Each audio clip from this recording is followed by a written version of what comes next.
pessoal, sejam bem-vindos ao primeiro episódio do Na Órbita do Enem. Estou aqui para alertar vocês sobre um pequeno probleminha de áudio que a gente teve nesse primeiro episódio, o nosso episódio piloto, e pode ser que o áudio de vocês deu um pequeno probleminha ali, deu uma estouradinha no microfone no início, mas isso é um negócio que vai acontecer nos primeiros minutos, depois o áudio já normaliza, né? Alguns microfones ficaram um pouquinho estourados, mas peço para vocês assistirem esse episódio, ficou muito bacana. O conteúdo está realmente muito bom e Afeganistão é um tema que é pertinente em qualquer prova, tanto no Enem quanto nos vestibulares. Pode cair nas ciências humanas, pode cair na parte de redação, enfim, você pode utilizar esse tema para fazer alguma relação e também alguma disciplina que tem algum tema relacionado e que pode ser útil. Beleza? Então, confira o episódio, a gente está resolvendo os problemas de áudio ainda para os próximos episódios, mas com certeza o conteúdo está muito bacana, beleza? Então, um bom episódio para vocês e até mais! Fala galera do podcast Na Órbita do Enem, nosso primeiro episódio para falar de um tema já muito relevante atualmente e contamos com a presença de ilustres personalidades, começando aqui pelo nosso host, Vini. E aí, Vini, como é que tá? Tudo bem. E também contando com nossos detentores da palavra hoje, né? Professores, professor Laerte. Bom, professor? Tudo bem. Hoje eu sou minha primeira vez, né? Estou um pouco nervoso. Já passou. Agora já passou. Rápido. Beleza, professor Dudu, como é que está? Tamo aí. Tu viu que eu descarreguei meu nervosismo ali já, né? Antes de começar. Não é necessário. Esse é muito bom. Não é necessário. Revelar o segredo do Professor Vlamir. Fiquei preocupado lá, professor Dudu, mas tudo bem. Professor Vlamir, tudo bem? Tudo tranquilo? Tudo tranquilo. Então, beleza. Vitor e Léo, né? Eu sou o Vitor, eu tô agradecido. Vitor, eu gosto muito disso. Acho que por ser o primeiro podcast, o primeiro episódio, a gente pode falar um pouquinho qual que é a ideia, né? Que é a ideia que a gente passou para vocês já. Que a ideia é que a gente passe um pouco do conhecimento do dia a dia que eu e o Lazinho temos. Aí a gente vai chegar e fazer algumas perguntas, comentar alguns comentários com vocês, e vocês vão passar o que vocês entendem da situação. Então, provavelmente é muito mais do que a gente entende, né? O nome Na Órbita do Enem é bem essa ideia, né? A gente vai sempre direcionar os temas, né? Que pode ser abordado nas provas, de repente. Trabalhar com atualidades, enfim, com outros temas também. Começando por um tema que é muito pertinente. E aí a gente tenta trazer mais ou menos a perspectiva do aluno, como alguém que não conhece tanto sobre o tema, e aí para agregar e trazer o conteúdo completo. Beleza? Beleza. Vamos nessa, Então vamos lá. Nosso tema de hoje, então, Afeganistão, né? Uma situação que com certeza aí tomou as mídias, tanto tradicionais quanto sociais aí na internet, né? O Twitter simplesmente bombou de Afeganistão. E queria começar perguntando para vocês aí o que rolou nas últimas semanas aí, qual que é o contexto que está acontecendo no Afeganistão? Olha só, Nossa geopolítica aí. Tá certo. Cara, e agora? Pode ser, né? Rapaz, o Afeganistão é um negócio que nas últimas décadas normalmente aparece na mídia, né? Principalmente a mídia profissional, né? Então, eu acho que nunca saiu totalmente da mídia profissional, o que, na verdade, a novidade é essa mídia social paralela que cresceu, né? E que potencializou esse debate, né? E que muitas pessoas, por não conhecerem a realidade do Afeganistão, emitem as mais diversas opiniões, né? No Twitter, no Instagram. Rapaz, não é fácil. Mas é a vida, né? A gente precisa esclarecer, na verdade. O negócio é esclarecer. E é por aí, né, professor Dudu? Isso aí, esse é o objetivo mesmo. Eu acho que a gente entrar em contato, talvez, com as iconografias, o que se fala em Twitter, Instagram, eu acho que essas últimas semanas, a última semana, na verdade, chamou muita atenção, em especial o que se disse, as imagens de repórter, como mudou a questão do pessoal tentando fugir, tudo isso chamou muita atenção. Então, aproveitar que isso chamou atenção para a gente entrar um pouco mais profundamente no assunto. Confesso que o senhor falou o termo iconografia, eu arrepiei aqui, professor. Bom tema. Vou salvar no vocabulário. Tá, esse vocabulário. Nossa, esse negócio louco. E vai lá, vamos fazer um apanhado histórico aí? O que está rolando, o que rolou nos últimos tempos? O bom de se fazer análises históricas é porque não tem como você sair disso sem falar da história. E quando a gente analisa o Afeganistão é um território, é bom lembrar disso, que já está há mais de 4 décadas em guerra. Isso é um fato determinante, marcante, para poder entender o que está acontecendo lá dentro. Certo? O Afeganistão, no século XIX, foi chamado de coveiro de impérios. O Império Britânico tentou, não conseguiu. Depois veio os soviéticos, não conseguiram. Os americanos saíram alguma coisa lá e também acabaram, agora, foi uma pá de cal, a política americana também não deu certo. O que eu queria destacar, e já aproveitando meus coleguinhas aqui, e focando mais como a questão é Enem, certo? Que um momento muito crítico para a história do Afeganistão é os anos 70. Tá? Claro que se você olhar mais para trás, você tem o quê? No Afeganistão você tem um país montanhoso e com muitas etnias. Né? Você tem os tajiques, você tem os pastur, você tem, inclusive, derivados de persas, e são etnias que vão se islamizando. E aí tem um detalhe importante para virar chave, se eu falar demais, me cortem, tá, gente? Que no final dos anos 70, ok? Tariq, que era então governante do Afeganistão, muito próximo ao comunismo soviético, tem problemas para lidar, né, com a lei islâmica no país dele. Por quê? Porque tem grupos islâmicos que condenavam essa proximidade do chefe do Afeganistão com esse comunismo. Aqui eu vou explicar, né, gente, por que o islamismo tem treta, não é com o comunismo, tem treta com o fato de qualquer tipo de ideologia que propaga o ateísmo. Né? Então, até que não é o comunismo como ideologia política, o fato do comunismo ser uma ideologia ateia, né? Contra qualquer tipo de religião. E aí acontece uma coisa interessantíssima, né? Que é o quê? Que é quando ele tem que lidar com os grupos guerrilheiros que querem derrubar ele do poder. Tá? Daqui a pouco eu estou jogando para vocês. Vai, manda A gente pediu a União Soviética, né? E acho muito... E ele vai dizer, vocês conhecem muito mais do que nós. Aqui, gente, não, para cá, ele é só achei demais, muito bom. A União Soviética tinha um queridinho chamado Leonid Brezhnev. Isso, cara. E aí, só que assim, interessante e engraçado essa história, é que no começo o Brezhnev não estava muito afim de dar ajuda, né, pro Afeganistão. E aí vem o que eu chamo de os bastidores da história, professores. Porque nós temos que falar de um país bem pertinho chamado Irã. Por quê? Porque em 79, mesmo ano, aconteceu uma revolução no Irã, né, chamada Revolução Xiita ou Iraniana, quando o Ayatollah Khomeini, certo, que estava exilado, voltou para liderar uma revolta que derrubou Shah Reza Pahlavi, que é o governante iraniano, era o iraniano mais ocidental da história. O mulherada usava saia, né? O pessoal usava TikTok, brincadeira ainda, comia McDonald's, era uma maravilha. E aí deu um problema. Que problema? O problema é o seguinte: na época o presidente dos Estados Unidos era o Jimmy Carter. E havia, por parte da União Soviética, um grande medo que isso também pudesse acontecer no Afeganistão. Como os Estados Unidos também tinham medo, aliás, colocaram muito bem, que podia acontecer no Iraque com Saddam. E aí o que fez então o Brezhnev? De não dar bola para esse cara, eu vou ajudar esse cara, mas ajudar como? Não é bem ajudar, é como ele falou. Em vez de ajudar, ele entrou com a sola, entrou com os 2 pés, e em pouco mais de 2, 3 anos já tomou conta de 20% do território afegão, né? Com tropas, com exércitos e tal.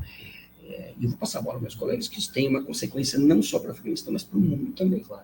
Sim. Por favor. E existe, tem uma passagem, o cara que era secretário de Estado americano na época, em 79 ali, que é o seguinte, ele dizia que, ele deu uma entrevista até, ele já morreu nos últimos anos, mas em 2012 ele deu uma entrevista, que ele disse mais ou menos o seguinte, que os Estados Unidos poderia ter essa postura de apoiar esses grupos islâmicos, como o Talibã, por exemplo, no Afeganistão, para que a União Soviética tomasse uma frente contrária a esse apoio dos Estados Unidos. Então, mais ou menos, os Estados Unidos começou a dar certos financiamentos para o Talibã pela metade do ano de 79, por aí. Antes da invasão soviética. Antes da invasão soviética. E aí depois a invasão soviética no finalzinho do ano de 79. E a frase do então secretário de Estado americano é a seguinte, que a União Soviética merece a sua guerra do Vietnã.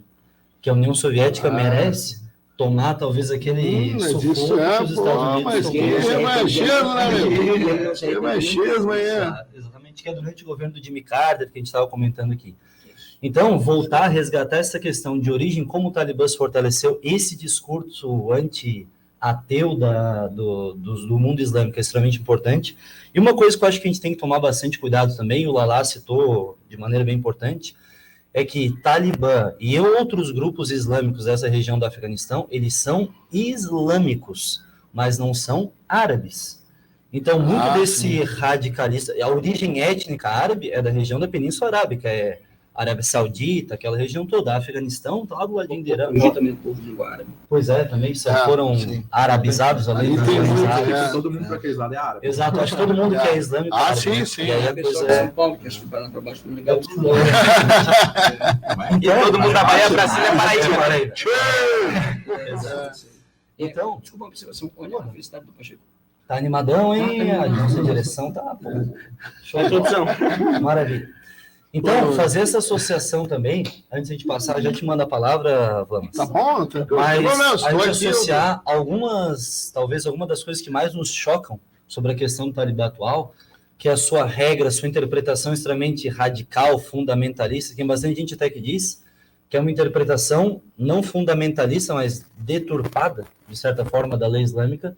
Isso tem a ver também com certos códigos de éticas que já existem dos seus grupos originários, dos seus grupos étnicos, que não é um grupo árabe necessariamente, mas é um grupo local, afegão, os Pashtun, e aí vai. Uma das coisas que eu sei do Afeganistão é que tem muita etnia lá mesmo, eu não sei quantos, mas passa fácil de 13, talvez até mais do que isso, e elas se encontram muito em lugares específicos, e como foram potências estrangeiras que fizeram a fronteira do Afeganistão, tem algumas que não se encontram só lá, como é o caso de uma que se encontra tanto no Afeganistão quanto no Paquistão, que está lá ao lado, né? Que é tipo de onde o Talibã entra principalmente. Exatamente. É por onde o Talibã entra. Sim. E o fato irônico disso é que é o mesmo lado que os Estados Unidos entram, né? 80% de todo o suprimento, todo que eles tinham lá nessa fronteira, vinha também do Paquistão, que é praticamente o mesmo lado. Com certeza não era o mesmo lugar. Que, ironicamente, eram aliados dos Estados Unidos. Eram aliados dos Estados Unidos. Eu ia chamar o professor Lamir para a conversa aqui, justamente para falar dessa parte de etnias, porque, inclusive, a geografia da localidade do Afeganistão também não favorece essa união, vamos dizer assim, né? Esse senso de nação, né? Inclusive, as fronteiras com o Paquistão não são muito bem delimitadas por conta disso, né? Um terreno muito montanhoso e tal. Sim. E isso acaba dificultando essa união dos povos, né? Ia trazer o professor Amir para falar um pouco sobre isso, a geografia do local e o que isso interfere nessa divisão. Assim, cara, olha, enquanto o pessoal estava falando, eu pensei em mil coisas que eu digo, onde é que eu vou entrar nesse debate, né? Então, já que tu puxou por esse lado, eu vou colocar primeiro essa questão.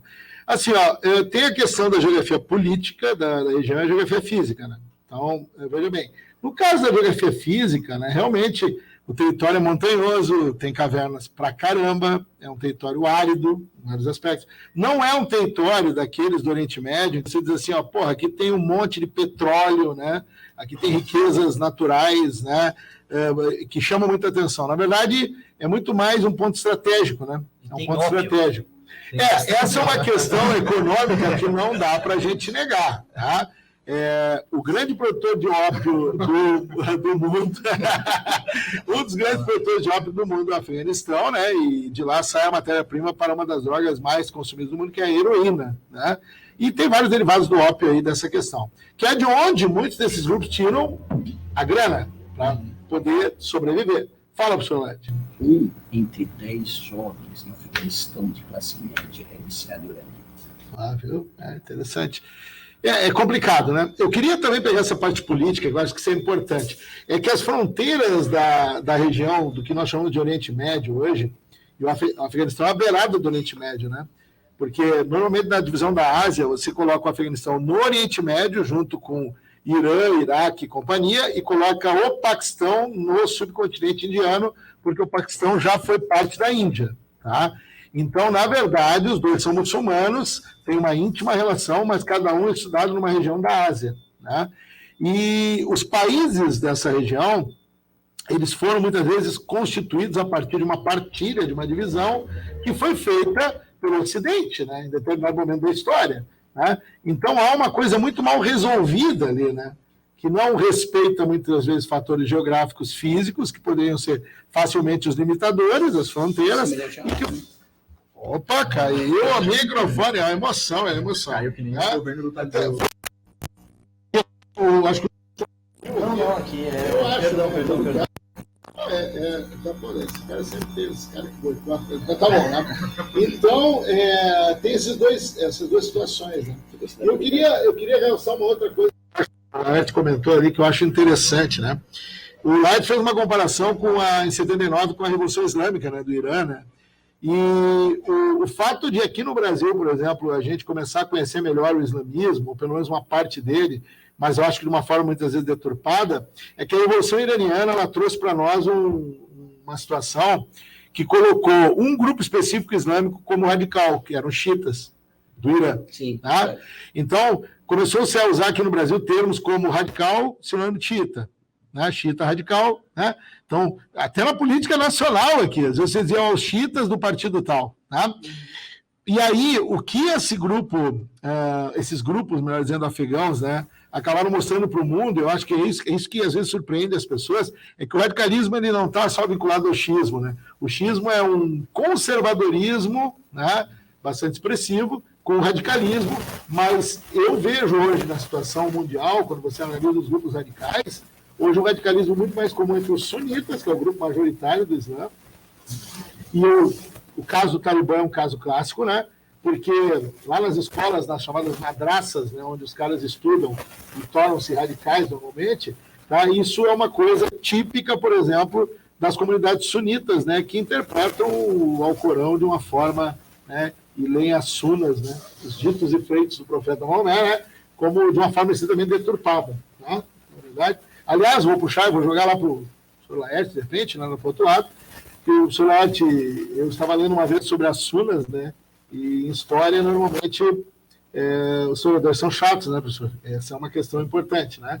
Chatos no bom sentido, eu sempre digo, porque eles não deixam qualquer coisa ser considerada verdade, né?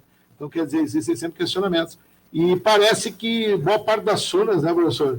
Os ditos e feitos do profeta Maomé não são nada do profeta Maomé, né? O Maomé nunca falou nada parecido, né? Mas, principalmente em relação às mulheres. Pode aparecer. Porque, não, esse lance das mulheres, que a gente questiona em relação ao Talibã, né, é uma deturpação, uma incorporação às sunas, Sim. por exemplo, Sim. de coisas que o Maomé certamente nunca falou. Então não dá para botar a culpa no Maomé, né? Por exemplo, a questão do suicídio, que o Maomé jamais disse, jamais. Até porque para o Maomé só quem pode tirar a vida de alguém é Allah. Então você rogar-se do jeito de usar na sua mão, empunhando em nome de Allah, é uma baita contravenção da própria Sharia, a própria lei islâmica, né? Sim. Que os próprios islâmicos têm dificuldade de dar porque são muito extremistas, mas os extremistas a gente sabe muito bem que não acontece só no islamismo, acontece até mesmo entre monges budas. Isso é uma das maiores loucuras do mundo contemporâneo, eu digo, isso é o problema da pós-modernidade, né? Sim. Porque Sim. o budismo radical contém Myanmar lá. Quebrando pau. Cara, Contra a história, né? Ó, budismo ali. Sim, cara, eu acho que o Renato Russo vivesse entre nós hoje, quer dizer, ele ri. Eu já que o mal do século era solidão, não, cara. Era intransigência. Ele tá de saudade de ficar sozinho. Posso localizar uma coisa importante para a gente, né, seguir uma linha do pensamento? Que a gente estava abordando a questão dessa parte quando o soviético invade a Afeganistão e tal, né? Eu queria, para construir com meus colegas, a ideia de por que foi dado nessa situação de intervenção americana e por que deu errado isso. Tá? Acho que é importante para quem está assistindo a gente, ouvindo a gente, entender por que deu errado. Se eu puder falar um pouquinho antes de você, acho que o exemplo até pode complementar, para a gente Sim. passar o que a gente entende, que a gente vê tipo, na TV, por exemplo. Pô, A perfeito. gente entende que os Estados Unidos invadiu o Afeganistão em 2001 por conta muito do atentado das Torres Gêmeas, certo? Uhum. E a gente sabe que de lá para cá ele vem estando no Afeganistão, tentando fortalecer principalmente o exército afegão, não apenas com treinamento, mas também com várias doações de material militar, veículos e tudo mais, até avião eles doaram para o Afeganistão. Tudo. Isso, exatamente. E agora ele saiu de lá porque ele viu que era uma guerra, os Estados Unidos viu que era uma guerra que ele não iria ganhar, ele queria continuar para sempre e nunca ia acabar. É isso que a gente vê, não sei se o Lazinho vê uma outra imagem. Na verdade, foram vários motivos, né, que levaram os Estados Unidos para lá e tal. A caça ao Osama Bin Laden foi um deles, né. E aí entrou naquele ponto que os britânicos perderam, os soviéticos perderam, e aí o exército americano segue para o mesmo caminho, né. Mas claro, reconhecer, provavelmente faça um filme Rambo 15 sobre a Afeganistão. Mas voltando aqui, porque o pessoal talvez não tenha pego a referência. Quando os Estados Unidos perderam a Guerra do Vietnã, que não perderam, né, segundo eles fizeram uma série de filmes, não sei, para meio que dar uma roupagem diferente do resultado. Como Rambo, por exemplo. Rambo é um cara que volta sozinho do Vietnã, uma flecha e uma faca, liberta todo o Vietnã. Só não fica porque o Rambo estava cansado. Então, ele destrói meio o Vietnã e volta e diz que a guerra acabou. Esse é o Rambo 2, esse é o Rambo 2, né? It's over, Coronel Troll. Isso. Mas estão certo, eles estão orgulhosos. Olha só, estamos no Afeganistão. Estamos no Afeganistão. Porque, justamente, onde é que vai dar essa ponta? A passagem soviética no Afeganistão foi destrutiva. Destruiu. Acabou. Só que aqui eu queria colocar um ponto que eu acho importante falar, da questão da geografia. O Afeganistão sempre teve enorme dificuldade, como tu falaste, filho, da questão da unidade nacional. E não só pela questão étnica, e a questão também física. Então, no Afeganistão não existe um exército nacional. Não existe. Existe uma ideia de construir um Estado e um exército nacional. Tá? Só que isso nem mesmo os americanos conseguiram fazer. O tempo que estiveram lá, eles não conseguiram construir essa ideia de um nacionalismo afegão e um exército nacional afegão. Por vários motivos que eu vou explicar, se você me permitir, daqui a pouco. Eu ia te fazer uma pergunta, Lerch. Não acha que os americanos não conhecem a lei de Murphy? Fora dos Estados Unidos, é fora. Não, sim, não conhece a lei de Murphy, né? Porque deu errado com os ingleses, deu errado com os soviéticos, eu vou lá e vou tentar fazer uma coisa. Eu acho que eles tentaram fazer diferente dos soviéticos, porque os soviéticos, como que eles faziam? Eles passavam e iam embora, né? Então, o que acontecia? Eles passavam por um lugar, atacavam uma vila e iam embora. Logo que eles saíam, já voltava tudo, eles ficavam escondidos nas cavernas, como o professor Almeida citou, tem muitas, e logo voltavam para onde eles estavam, para a posição que eles estavam. Como os Vietcongs faziam na Guerra do Vietnã. Saíam, quando passavam, eles voltavam. Os Estados Unidos tentou fazer diferente, tentou manter uma presença. Ele achou que mantendo a presença, então ele fez várias bases menores em todo o Afeganistão para tentar manter lá. Também não deu certo. Até aproveitando essa comparação, né, das cavernas com o subterrâneo no Vietnã, né? No Vietnã tinham passagens subterrâneas que os Vietcongs fizeram, por exemplo, e os americanos não entendiam como é que os caras apareciam no meio do mato, assim, do nada, tipo assim, para batalhar eles. Os caras vinham de subterrâneo, né? Então os caras não entendiam a realidade que foi construída exatamente para resistir a tudo isso, né? E as cavernas, elas são infindáveis, ela realmente, tipo aquela coisa, vamos pegar o Bin Laden no Afeganistão, né? Papo, obviamente, não ia achar, entendeu? Nunca. Então a questão do Bin Laden é um pretexto, né? Que, claro, tem motivação, porque o cara, você precisa fazer alguma coisa, se atacar o teu território, tu vai ter que mostrar para a comunidade americana, nós precisamos reagir, né?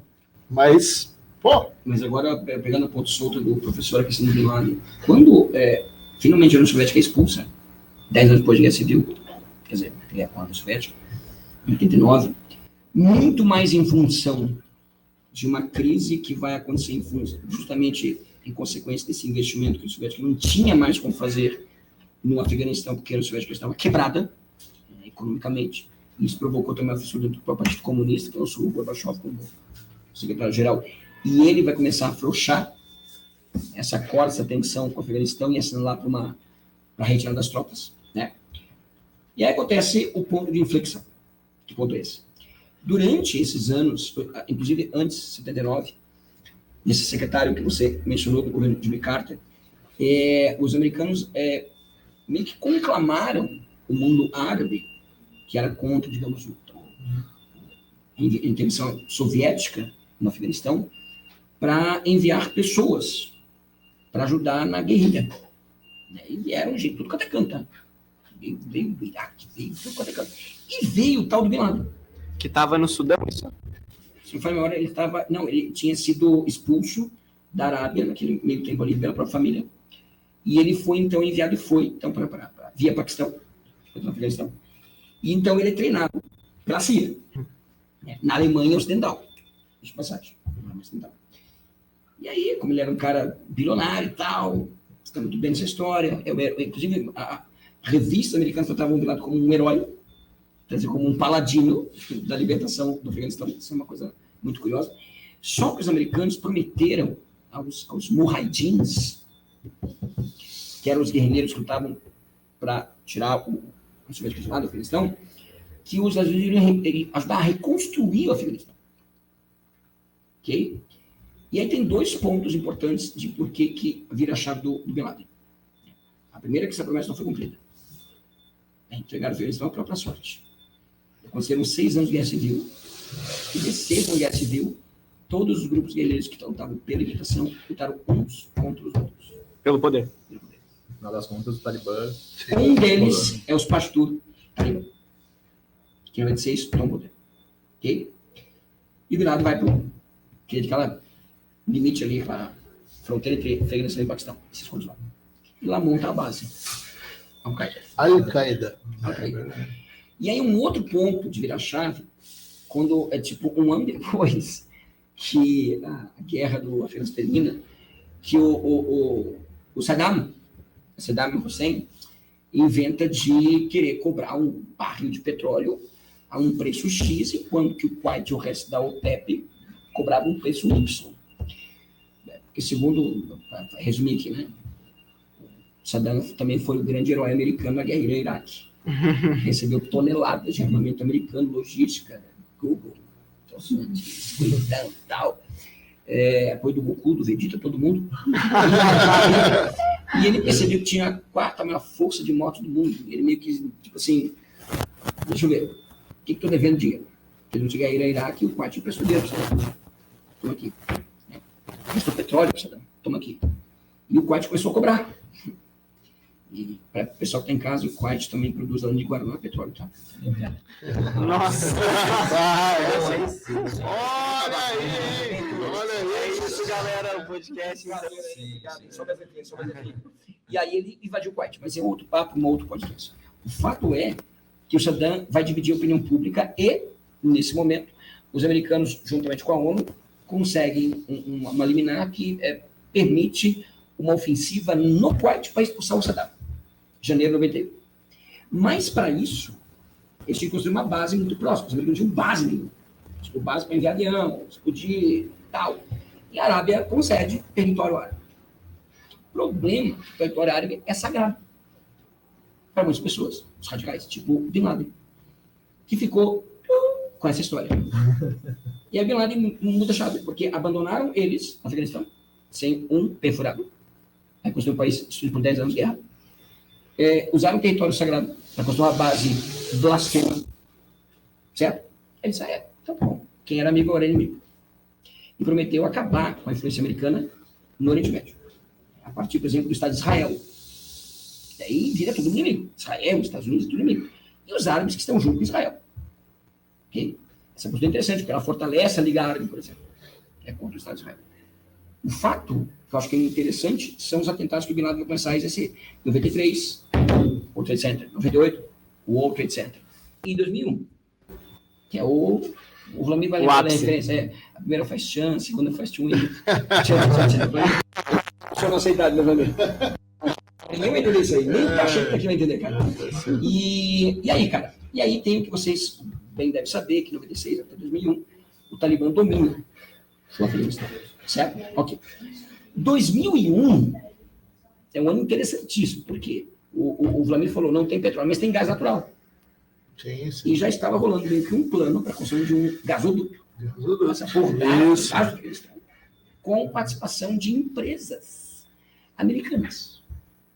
Mais conhecido que prevenção de quê? Do Talibã. E aí foram, gente, é só vocês procurar na internet.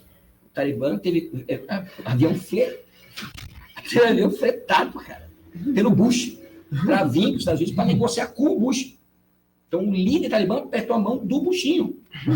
Bushinho é boa. Bushinho. Antes do atentado. Ok? E aí vem a pergunta, pessoal do Enem. Talibã e Al-Qaeda têm relação? Tinham. O Talibã é o governo, a Al-Qaeda é a financiadora. Mas era uma relação apenas assim. Não havia nada no sentido de treinamento, de... Não era tão próximo assim. Não. Havia, e muitos dizem que há até hoje, essa coisa do financiamento da disputa, da conversa financeira. Ok? Mas voltando a esse ponto para finalizar, passar para os professores, que eu comentei sobre a dificuldade do exército, tá? Quando passa todo de um governo afegão civil, algo próximo a uma, gente, aspas, né, democracia, houve todo um projeto norte-americano para tentar atacar pelo menos 3 pontos. Primeiro ponto, caçar o Bin Laden. Tá? Segundo ponto, afastar o Talibã do poder. Terceiro ponto, instaurar um regime democrático. Ok? Vem o Bush e vem a crise de 2008. Vocês vão falar sobre isso também. Essa crise financeira de 2008 ela é muito determinante para entender o que os próximos presidentes vão ter que discursar sobre essas operações financeiras caríssimas. Foram trilhões dos Estados Unidos, né? Sim. Trilhões. Quase 3 trilhões de dólares, segundo o que eu vi esses dias, né? Em relação a exatamente. É muita grana. Dá 2 PIBs brasileiros, né? Hoje. Imagina só o processo de suprimento, que eu acho que já é muito difícil por conta do território. Terrível, cara. Eles não têm ligação com o mar. Não, perfeito. Inclusive, esse é um ponto bem importante, né? De o Afeganistão não ter saída para o mar, né? Não ter saída para o mar, e a questão humanitária. Porque quando acabou a influência talibã, a ONU conseguiu, então, graças a um governo novo, enviar missionários, pessoas para ajudar o povo a reconstruir suas vidas. E aí os soldados americanos, inclusive, quando voltaram para a França, depois de pouco tempo, eles descreveram cenas que eram inimagináveis, né? Tipo, eles não têm privada. Esse é um dado que eu li hoje, inclusive, que a média salarial no Afeganistão é $500 anuais para a pessoa. E aí os americanos sabem que desistiram de ajudar os afegãos com saneamento básico, porque eles não entendiam nada do que eles... Tem uma ideia, eles entupiam os vasos com pedra, porque os afegãos se limpam assim, com pedra. É outra realidade, né? É outra realidade, cara. E eles destruíram todos os vasos porque achavam que eles tinham que jogar pedra dentro do vaso.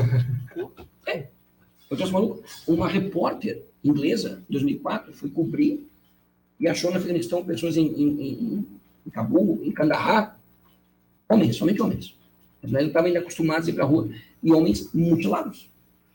Sem a mão, sem o pé. Porque era a maneira que o Talibã tinha de castigar as pessoas que não seguiam a Sharia.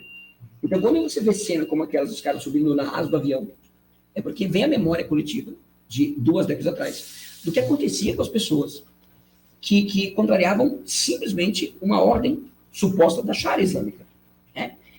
As pessoas não entendem, o professor Bromir falou com muita felicidade no começo, que as pessoas não entendem o que é Afeganistão. Se achar a mídia fala por si só, ela é fragmentada e tem um objetivo, que é vender uma notícia, mas não da compreensão do contexto que se vive, de onde vem a notícia. Os americanos tentaram exercer duas reconstruções, né, que eles chamam de state building e nation building. Que é construir o Estado, né, que é a parte democrática do negócio, né, inclusive a embaixada norte-americana lá tem 4.000 funcionários, é um negócio gigante, inclusive inclusive era uma grande preocupação de como tirar as pessoas de lá sem demonstrar antecipadamente que estavam saindo de lá, né, porque era um problema. E esse nation building, que daí é quase impossível, porque você construir essa unidade de nação, né, que a nação é essa unidade, os valores de patriotismo, quando o país é totalmente fragmentado, né? E quer ver, Léo? Aqui eu acho que a sociologia pode nos ajudar um pouquinho a entender, talvez um pouco do possível, um dos possíveis motivos, ou a culpa é de quem, do que aconteceu nessa última semana. A gente pode começar a pensar no seguinte: toda ação de política externa, e aí não é só dos Estados Unidos, é de qualquer país do mundo, mas em especial desse caso dos Estados Unidos, quando em 2001 foi lá para Afeganistão, ela pode ser ou reativa, digamos assim, ou propositiva. Qual que é a diferença dessas duas políticas? Política reativa é quando eu quero acabar com alguma coisa, destruir algo, acabar com o regime, caçar o Osama Bin Laden, isso é política reativa. Propositiva é propor um nation building, state building, e os Estados Unidos, por excelência em política internacional, eles são extremamente reativos ao longo da história. Isso eles sabem fazer muito bem, que é propor algo e acabar com, por exemplo, demorou tempo, demorou 10 anos, mas caçaram Osama Bin Laden. Agora, essa parte que tu mesmo comentou muito bem, de construir um Estado, o state building, que é parte burocrática, estrutura democrática, essa parte já é difícil, mas agora muito mais difícil é construir um nation building, até porque os nossos valores nacionais são valores ocidentais, coisa que o povo do Afeganistão, como o povo, também o povo árabe, mas o povo do Oriente, que logo a gente vai conversar um pouquinho mais sobre isso, não tem na sua formação cultural. É muito diferente. Então, o que a gente tem que pensar é que essa missão propositiva que os Estados Unidos tinham de construir uma nação, construir valores, faliu. E esse, inclusive, na semana passada, na segunda-feira, logo depois, fim de semana passado, só para datar, né, às vezes quem está ouvindo a gente há mais tempo. Do presidente fugir do país, né? Exatamente. Bem isso. O Biden fez um discurso, e um discurso extremamente contraditório, dizendo que, olha, a nossa missão no Afeganistão, com o próprio Biden. O senador vai fazer uma coisa, É e isso, cara. vai pra outra. Há anos, o que a gente está dizendo disso? O que o Lala quis dizer? Que há tempos atrás, quando o Biden era senador, ele disse, a nossa missão no Afeganistão é construir a nação por democráticas, e agora no discurso dele, ele falou o seguinte, olha, a nossa missão foi cumprida, que era caçar o Osama Bin Laden, achamos ele, então tá tudo certo, tá tudo feito. Coisa que é extremamente contraditória. Então, é claro que, tudo bem, o discurso do Biden foi complicado, a retirada das tropas talvez num tempo errado, mas existe Não coloquemos apenas a conta do Biden, de vários. Fala sobre isso também, né, professor Lomir? Não fica só na conta do Biden. Só na conta do Biden. Eu iria falar, exatamente. Que foi o Trump que fez, né? Isso aí. Não, é que... Mas foi o que... Trump que assinou o Tratado de Paz com o Talibã. Sim. Sou eu que falo agora? Não, mas aí, claro, que a gente pode lembrar que essa retirada das tropas americanas tem a ver com acordo. E, assim, a opinião pública até dos Estados Unidos, de muitos custos, como a gente comentou, trilhões aí, tudo mais. Né? Eu acho que o Biden, fazer aqui uma situação, vamos fazer uma comparação. Eu acho que o Biden está jogando com a falta de memória também da galera, né? Que não é só aqui que tem, né? Em qualquer lugar tem, nos Estados Unidos. O povo norte-americano tem um nível de alienação bastante grande, né? É um negócio impressionante.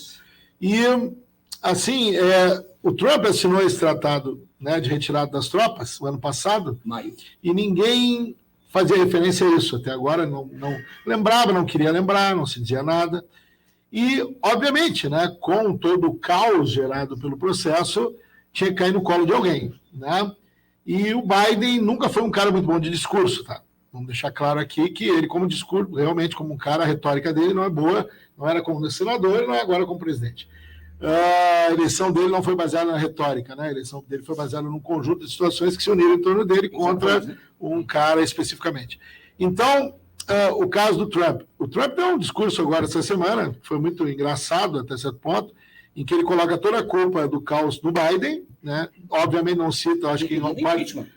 Imagina, sim, mas é brincadeira. Mas tudo bem. Mas o mais engraçado do discurso do Trump foi uma outra parte em que o Trump defende a vacinação do público americano, e todo mundo vai a ele, né? Porque ele, quando foi candidato, um tempo ele foi antivacina, depois ele começa a defender a vacina, mas muitos dos apoiadores dele são do movimento antivacina. Então, quando ele diz, vamos nos vacinar, né? Então, veja bem o monstro que tu tem por trás, né? Então, assim... que na verdade mas aí você aceita apoio de qualquer um, né? Esse pessoal. Então, assim, o lance do Trump, é claro, ele assinou a retirada, o Biden estava o Biden poderia ter dito, não, nós vamos mais retirar, vamos ficar no Afeganistão, mas é um custo muito alto, realmente, né? Então, você precisa criar respostas aos questionamentos, você pega alguma coisa requentada aqui, outra coisa requentada ali, né? E, obviamente, se todos eles agissem de uma forma, vamos dizer assim, mais honesta no discurso, nós não estaríamos falando, talvez, de política, né? Na verdade, essa é uma questão, porque ele está sendo extremamente político, ele precisa dizer, olha, fizemos o que precisávamos, estamos nos retirando ponto, né? Porque eu acho que nem o mais, vamos dizer assim, o tópico dos americanos na política acredita que você implanta uma democracia no Oriente Médio, né, em 20 anos. Não vai, tu pode ficar séculos talvez lá. A democracia é uma coisa que precisa de tempo e perseverança. E o Oriente Médio é um lugar que a democracia é um ET, né? Essa é uma questão complicada, realmente. Que o senhor falou que a questão do Trump, quando ele assinou o tratado, eu sei Sim. que o tratado era os Estados Unidos se retiraria aos poucos do Afeganistão, Sim. mas o Talibã também tinha que parar de atacar as tropas do governo, tinha que se manter calmo, ficar só na dele. O que logo de cara não aconteceu, quer dizer que um grupo terrorista não ia ficar parado. É que assim, óbvio. essa é uma questão que acaba sendo até engraçada, porque parece que tu está conversando com, né, com alguém assim, não, promete sobre mim. Não, eu prometo, né? Porra, cara. Pra quem Uma viu das coisas mais... Eu não sei quem é mais surreal, se é o Biden ou o Putin. E a Rússia também falou a mesma coisa. A gente acredita que o Talibã realmente vai fazer uma revolução. A embaixada russa tá lá.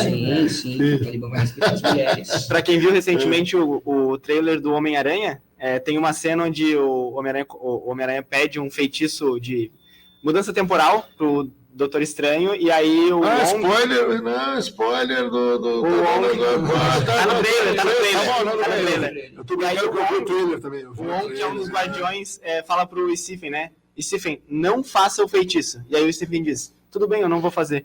E o Wong sai. Instantaneamente ele faz o feitiço. A dúvida agora, né, é se é ele que abre o multiverso, se foi o Loki, olha só, vamos começar aqui a discutir. Algumas mas foi a WandaVision, foi o Wanda. Tu iria nos mandar alguma coisa aí? Então, eu ia trazer para um último ponto, mas, na verdade, assim, encaminhando um pouquinho para a reta final, né, a gente precisa entregar, mas... Depois de tudo isso, né, os Estados Unidos está retirando as tropas e tal, a gente tem um primeiro sinal do governo da China que reconhece o governo do Talibã. E aí eu estava dando uma olhada sobre isso, né, que a China tem alguns interesses com relação a isso por conta de algumas comunidades, algumas regiões islâmicas, muçulmanas, na verdade, que eles têm na parte próxima à fronteira com o Afeganistão, né? Isso. E aí, eu queria entender um pouquinho mais sobre qual que é a relação da China agora. Esse primeiro movimento da China, né, que não tinha se posicionado e agora reconhece o Afeganistão como governo do Talibã, né? A China, ela tá indo onde os Estados Unidos está saindo, né? Porque agora eles estão no Iraque, no Afeganistão. Me permitem? Yes. Lembra que eu comecei falando que era o coveiro dos impérios, né? E a China é tão esperta, cara, que ela não está fazendo como os soviéticos, né, como os britânicos. Está tentando se aliar, né? Assim, bom, para quem sabe, o professor Jamir, o professor deve estar informado, a China está reinvestindo na África, está ensinando os africanos a plantar. Então, eles têm rio, eles têm chuva, eles têm assim de planta, eles têm que fazer comida, eles têm que comer, eles são muito magrinhos. A China quer refazer a tal da roda seda. E a gente acha que, aliás, os americanos são ingênuos. Eles acham que até hoje o Paquistão apoia eles. A gente pode rir? Pode rir? Cara, a China entrou pesado no Paquistão. Está reconstruindo o Paquistão de dentro para fora. Trem, ponte, instalação de hidrelétrica, termoelétrica, tudo que você imaginar. Tá? E agora o Afeganistão. Então, assim, a China reconhece, com certeza, está nem aí para direitos humanos, está nem aí. Ela reconhece o Talibã desde que o Talibã não auxilia nem um pouco qualquer regime islâmico na fronteira com a China. Bom, fala. Até porque eles são bem opressivos com o islamismo dentro do território chinês. Sim. A China está praticamente comprando, então. Sim, comprando a China está fazendo os investimentos, ela está usando o discurso de reconstrução e vai, tá? Vai. Então, os americanos prometeram lá nos anos 80 que fazer, e eles vão fazer. Vai. E a questão é, no futuro, o que isso vai representar nas rodas diplomáticas com relação a esse desfecho do Oriente Médio. Então, muito já se fala que a China um dia vai conseguir costurar uma paz entre Israel e Palestina. Isso é uma coisa... Não duvide dos chineses. Sempre comprando isso, tudo, né? basicamente. Sim. E uma coisa que preocupa muito, que a China quer que se controle também dentro do Afeganistão, estão preocupados com essa coisa da transição agora do poder, vai voltar o Abdullah e tal, a pessoa pega muito pé por causa do cara, é a questão da corrupção. que é muito forte no Afeganistão. Nossa Senhora. Senhores, vocês poderiam me dizer o que são os soldados fantasmas? Um esquema que que os militares oficiais afegãos faziam é o seguinte: imagina que os Estados Unidos mandavam um certo recurso para o número de militares afegãos locais. Só que eu sou um líder afegão, militar, e eu tenho 600 soldados na minha tropa aqui. Na verdade, eu tenho 10. Só que eu recebo por 600, entendeu? Então, isso era uma prática comum, acontecia bastante. Eu acho que... enviado, né? Os americanos enviaram, porque na boa fé não enviaram. Na boa fé com o Afeganistão. Quantos soldados tem aí? O cara tínhamos 250 e era 20. Você está me lembrando o Vietnã do Sul, né? Na época da Guerra do Vietnã, o que os americanos no início mandavam para lá de recursos, né? Aquilo se esvaía, né? Em ralos, né? E depois os americanos, não, vamos lá, porque não dá para só mandar dinheiro para os caras que nós vamos entrar lá, pô. E Léo, é por isso, cara, que você vai ter cenas do exército afegão nem aí. O compromisso desse governo com o povo afegão é zero, por conta dessa corrupção. Tanto que eles saíram correndo, né? Sim, mas o próprio líder, o Ghani, Foi embora. A embaixada russa denunciou que esse cara fugiu levando 4 carros com dinheiro, cheio de dinheiro, que era dos cofres afegãos. Né? Ele saiu com a esposa, filha e amante. Família tradicional. A família tradicional. A família brasileira. Que semelhança aqui. Filha da filha, tá aqui. Aí, filha. Olha, amiga da que faz a veterinária da cachorra. Entra aí. Cara. E assim, eu acho que uma coisa legal da gente lembrar também para esse nosso encerramento é que eu acho que se fosse agora um programa, não seria um podcast, né? Seria um programa de rádio há 10 anos atrás, há 20 anos atrás, sobre Afeganistão, sobre política internacional, de qualquer forma. Talvez nós não estaremos falando sobre China. Sim, verdade. E se hoje, só de a gente entrar, o Lala explicou muito bem, mas só de a gente entrar no assunto China, como um dos polos da força, e os Estados Unidos perdendo poder, é uma amostra que talvez o centro do mundo, aquilo que manda, o polo da política internacional, não é mais o Brasil. Não é mais o Ocidente, não é mais os Estados Unidos. E aqui tem algumas coisas preocupantes, porque a China, como ela falou, não está nem aí, mas assim, nem aí mesmo, porque acontece ou não acontece dentro do Afeganistão, se é direitos humanos ou não é. Até porque a gente tem existe uma teoria dentro da sociologia, bem rapidinho, de um cara chamado Edward Said, chama orientalismo. O que ele quer dizer com orientalismo? É uma visão que o Ocidente tem de construção do Oriente. Nós temos que levar... Choque de civilizações. A gente tem que levar os nossos padrões para o Oriente, que é a nossa visão de mundo, dos direitos humanos. E o que o Eduardo Said quer dizer? Que o Oriente é algo que foi construído pelo Ocidente, como uma visão diferente, que eles têm que se autoconstruir. É claro que essa visão dentro da sociologia ela é possível, mas os nossos padrões culturais, ocidentais mesmo, de direitos humanos, o respeito às mulheres, tudo isso pode ter toda certeza que não será respeitado no Afeganistão a partir de agora, e não tem nem respaldo para ir contra isso. E não de agora isso, né? De muito tempo. Sim. Muito tempo isso. Até porque o polo da força, da geopolítica, da política internacional hoje em dia, não está nem aí para os direitos humanos. Desculpa. Vocês sabiam também que tem uma outra situação interessante, né? A saída americana foi tão rápida, tão ligeira, que deixaram as armas lá. Sim. E notícia agora da tarde. Primeiro helicóptero americano, o Talibã já está pilotando. Tranquilo, dando um zoom. Eu vi sobre isso em alguns canais mais militares mesmo, eu vi que muitos conseguiram fugir ainda, tipo, pilotos, eles tinham um avião brasileiro, não sei se vocês sabem, um Super Tucano, que é um avião da Força Aérea Brasileira, que tem no, como é que é o nome, Esquadrilha da Fumaça, que eles usam. Eles tinham, acredito que 30, 29, uma coisa assim, e eles deixaram, então os pilotos fugiram para o Paquistão, quando o Talibã começou a tomar conta do país, e muitos conseguiram fugir, mas muitos equipamentos ficaram. Tem até vídeos do pessoal, a hora que os Estados Unidos foram embora, eles foram na base militar e tinham milhares de armas, veículos blindados. Ficou um tucano lá. Ficou um. Vai, então agora a conquista do mundo é tranquilo. Tucano, iminente. Olha aí. O super lugar. A esquadrilha da fumaça vai tomar. A preocupação deles, na verdade, estava muito mais em evacuar a parte política do negócio, com documentos, com informações, com funcionários, do que com militarismo mesmo, né? Porque para eles perder documentos e dar informações é bem mais prejudicial. É que vamos encerrar, né? Mas eu só queria lembrar que uma das... eu não estou querendo vaticinar para o Biden algo que seria uma tragédia para ele política, né? Apesar que ele não será candidato à reeleição nos Estados Unidos. O que aconteceu, o que está acontecendo no Afeganistão, tá, é análogo ao que ocorreu no Irã, com Jimmy Carter em 79, né? Então, quando teve a Revolução Islâmica no Irã, tem uma cena que levou a derrota de Jimmy Carter na sua tentativa de reeleição, né? Que é quando a embaixada americana é invadida e o pessoal vai salvar os caras pelo terraço, né? Vem helicóptero, aquela foto fatídica, né? E aquilo ali pegou muito mal para o governo Carter, e era época de eleição, muito perto da eleição, e o Reagan, seu opositor, usou isso na campanha, né? Mostrando essa situação, tipo, o Carter não conseguiu proteger os cidadãos americanos. Depois que o Pahlavi estava nos Estados Unidos, né?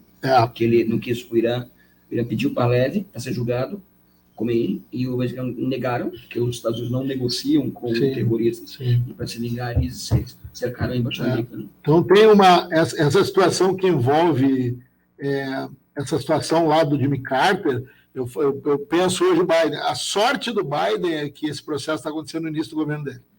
E que ele não tem interesse em se eleger a princípio, né? Porque ele já é um cara idoso, ele já falou isso, ele não irá à reeleição, mas ele precisa compor a sua futura candidata, que provavelmente será Kamala Harris, né? Talvez seja Harris. E é isso, né? Eu acho que a China está fazendo o que os Estados Unidos e a Rússia e o Reino Unido também, né? O Império Britânico na época, né? Não fizeram, que foi estudar o passado, né? Por que ninguém tinha conseguido conquistar o Afeganistão ainda? Tem uma frase que eu gosto bastante, que é: você quer entender o futuro, como será o futuro, estuda o passado. Sim. É verdade. Essa frase, não olhou para trás no próprio Vietnã, que eles invadiram, cometeram os mesmos erros no Afeganistão. É verdade. Então, beleza, pessoal. Quero agradecer a presença de todos, né? Professor Laerte, professor Dudu, professor Valmir. Agradecer ao Vini, nosso primeiro episódio aí. Esperamos que o primeiro de muitos.